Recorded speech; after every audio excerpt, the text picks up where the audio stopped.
చాలా బాధగా ఉందమ్మా, ఒక్క పని కూడా కాలేదు. చూస్తున్నాగా 2025 సంవత్సరం కంప్లీట్ అయిపోయింది, పూర్తయిపోయింది. ఏంటో ఎలా గడిచిపోయిందో తెలియదు. ఇట్లా వచ్చినట్టే వచ్చిన సంవత్సరం మళ్ళీ అయిపోయింది.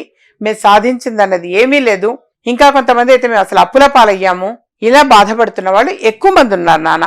ఉన్నమాట మనసు కష్టం అనిపిస్తుంటుంది. అలాంటి వింటే మనసు చాలా బాధ అనిపిస్తుంటుంది. సో 2026వ సంవత్సరము మొదటి రోజు నుంచి కూడా మీకు కలిసి రావడం కోసం విజయ మార్గము మరి మన సంస్థ ద్వారా, అలాగే ఒక అమ్మగా నేను మీ అందరికీ వ్యక్తిగతంగా ఇది తెలియజేస్తున్నా. ఈ పరిహారాలు అనేవి వీలైనంత వరకు కూడా ప్రతి ఒక్కరూ కూడా ఆచరించడానికి ప్రయత్నం చేయండి. మరొకటి కూడా తెలియజేస్తున్నాను, దీనివల్ల నష్టం అయితే ఏమీ లేదు, మన ఖర్చు లేదు, నష్టము లేదు. నమ్మకం ఒకటి ఇంపార్టెంట్. నమ్మి ఆచరించాలి నాన్న.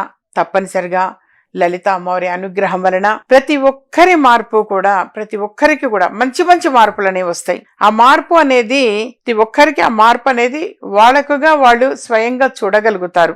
ఫస్ట్ డే నుంచి మీరు జాగ్రత్తగా ఫాలో అవుతూ మీరు చేయండి, డెఫినెట్ గా సక్సెస్ అవుతారు నాన్న. కనీసం ఈ 2026వ సంవత్సరము అందరికీ కూడా మరి కోటి ఆశలతోటి మరి ఈ 2026వ సంవత్సరంలోకి అడుగు పెడుతున్నాము.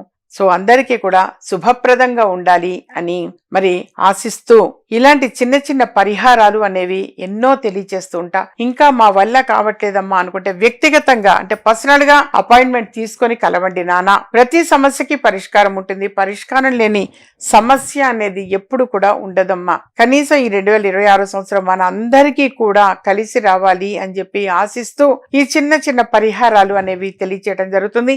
ఇంకా ఎన్నెన్నో పరిహారాలు ప్రతి రోజు కూడా తెలియజేస్తూ ఉంటాను. మీరు చక్కగా ఆచరించండి, చూడండి, ఆచరించండి.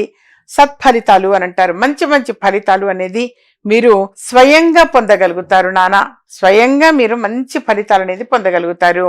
ప్రతిరోజు కూడా చక్కగా వీక్షించండి, ఆచరించండి. ఇంకా ఏమైనా సరే అమ్మని కలవాలి, వ్యక్తిగతంగా అపాయింట్మెంట్ తీసుకొని మాట్లాడాలి అనుకుంటే స్క్రీన్ మీద నెంబర్లు కనబడుతున్నాయి. ఆ నెంబర్లు కాల్ చేసి అపాయింట్మెంట్ తీసుకుని ఎవరికి ఏ సమయం కేటాయించామో ఆ సమయానికి రావడానికి ప్రయత్నం చేయండి.